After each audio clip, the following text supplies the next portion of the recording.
धीर्धैनं श्रवणपटे यतिवरा महावाक्या जनार्दन सच्चिदानन्दत्वं शरणं व्रजेश यादवेन्द्रं दयादाता पुण्डरीक्षा क्षीरसागरशयनं कमलनयनं नमस्तुते नमामि श्रीहरि। धैर्य से जिसको धारण किया जाता है, कर्णपटुओं से जिनका पान किया जाता है, ऐसे सच्चिदानंद भगवान श्री यादवेंद्र सरकार को मैं नित्य ही चिंतन करता हूँ, नमन करता हूँ। जिनको नमन करने से मंगलादि मंगल तो हो ही जाते हैं, साथ ही में बहुत बड़ा बल मिलता है मनुष्यों को। हे पवन पुत्र हनुमान आप गति पाओ, पंपापुर में सुग्रीव के संकट हटाओ। पर्वत के ऊपर घूम रहे वनवासी, हनुमान उन्हें कंधे पर लेकर आओ। किष्किंधा कांड अजब गजब है भारी, बाली की तारा बनी हुई है नारी। बाली सुग्रीव में घमासान गति पावा, बाली का नामो नाम निशान मिटावा। हनुमान जी महाराज ब्राह्मण रूप में किष्किंधा कांड में पंपापुर के पर्वतों पर वन में विचरते हुए मर्यादा पुरुषोत्तम राम के दर्शन की अभिलाषा रखते हुए प्रतीक्षा कर रहे हैं कि कब गुजरेंगे राम बैठ कंधे पर, और मित्रता करा दूंगा सुग्रीव से निरंतर। तो अग्नि साक्षी मैं मित्र बनाया, हनुमान सुग्रीव मिलाया, और राम दरस व्यापक गति पावा। हर्षित विप्र कपि दर्शावा। विप्र रूप में हनुमान जी को देखकर राम और लक्ष्मण बड़े प्रसन्न हुए। कहा भैया पंपापुर में जाने का रास्ता किधर है? तब कहा महाराज ऊंचा पर्वत, और कैसे आप वहां जा पाओ? बैठो मेरे कंधे पर आप, और पल भर में वहां पे पहुंचाऊं। जो त्रिलोक जिनके कंधे पर है, पूरे त्रिलोक के रक्षक हैं। उस हनुमान जी को ने राम लखन को कंधे पे बिठाया, ये आंखों देखे दृश्य बने। जो पूरे त्रिलोक को अपने दोनों पूरे शरीर से चिपका कर रखते हैं, सारे ब्रह्मांड जिनके चिपके रहते हैं, वो राम और लक्ष्मण। शेषावतार लक्ष्मण और विष्णु रूप में 12 कलावतार राम हनुमान जी ने अपने कंधे पर बिठाकर अतुलित बल से पंपापुर को लेकर के सुग्रीव से मिला रहे, और अग्नि साक्षी में दोनों की मित्रता करवा रहे। के ही कारण सुग्रीव मिलाया, और ढूंढो सुग्रीव मेरी भार्या। मेरी भार्या को कोई चुरा के ले गया पंचवटी से, और हम जंगल जंगल जनक जानकी जी को ढूंढ रहे हैं। आप हमारी मदद करें तो हम भी आपकी मदद करेंगे। क्या कष्ट है आपको?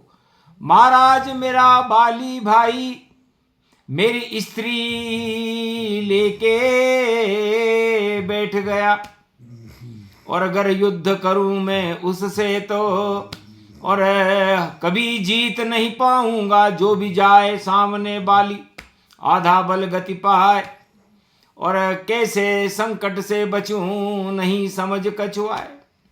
तब राम जी ने कहा संकट तो हम सुलझा देंगे, आप भाई भाइयों की लड़ाई में हमें क्यों बीच में ला रहे हो, लेकिन मेरी भार्या जगत जननी जानकी कहाँ है, किस जगह छुपी हुई है, उसका पता लगाने के लिए आप वानरों को आपको भेजना पड़ेगा। तब कहा कोई चिंता नहीं, करें राम का काम, संकट से मुझे हटा दीजिए, बोला सुग्रीवाम। तब बाली गति रूप दिखावा, और कर्म गति प्रत्यक्ष प्रगटा। कर्म की गति देखी बाली की, कि भगनी सुता दक्ष गति भारी, और नारी रूप विचारी विचारी। अनुज सुता भगनी सुत नारी, इन्हीं कुदृष्टि कुलोक विचारी।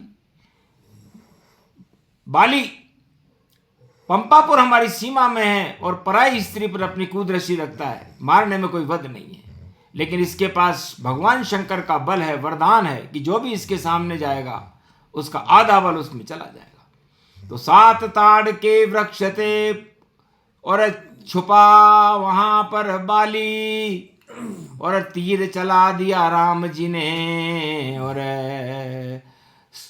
पहुंचा स्वर्ग में बाली। बाली प्राण, तीर लगते ही प्राण पखेर उड़ गए, और राम जी से पूछा कि कारण कमलनाथ मोहि मारा, और मैं बेरी सुगरी वहीं प्यारा। महाराज आपसे मेरी क्या दुश्मनी है, आप तो मर्यादा पुरुषोत्तम राम हो, और आपकी धर्म पत्नी जानकी जी का तो पता मैं कभी काल लगा करके आपके चरणों में ला देता, लेकिन आपने मेरी तो सेवा का अवसर ही नहीं दिया, और मुझे बिना बात कारण कमलनाथ मोहि मारा, मैं बेरी सुगरी वही प्यारा। आपसे मेरी क्या दुश्मनी है।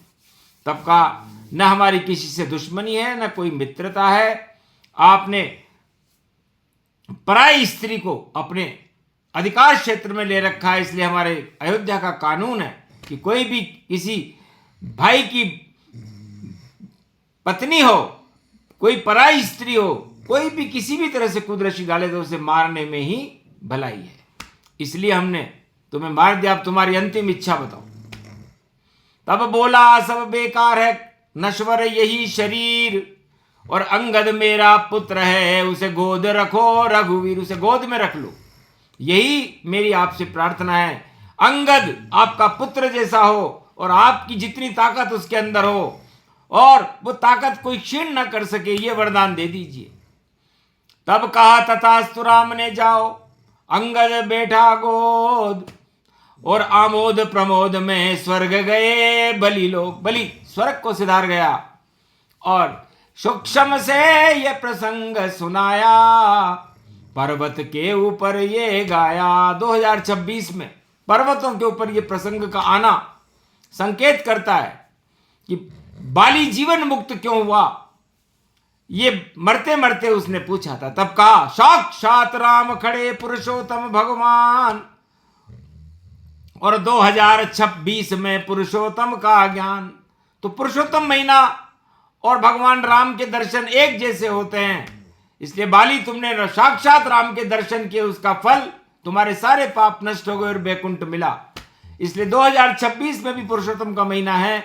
जो पुरुषोत्तम का महीना एक महीने तक स्नान करे, भगवान का नामोस्मरण करे, तो उसे वही फल मिलता है जो राम के दर्शन का फल मिलता है। इसलिए वाणी ज्ञान बता रही और बता रही है मार्ग, आप भी जप लो राम नाम को, सुने राम फरियाद। 2026 में जेठ के महीने में जो पुरुषोत्तम महीना होगा कल्याणकारी होगा, भारत के लिए शुभ होगा, भक्तों के लिए शुभ होगा। ये प्रसंग जो भी सुने राम कृपा का पात्र, छोटा सा ही प्रसंग था, रखा राम ने वाणी पर हाथ, भारत पर हाथ, भक्तों पर हाथ। सुने सुनाए जो इसे राम कृपा का होए, राम कृपा मिल जाए तो हर पल मंगल होए। बोलो जय श्री राम।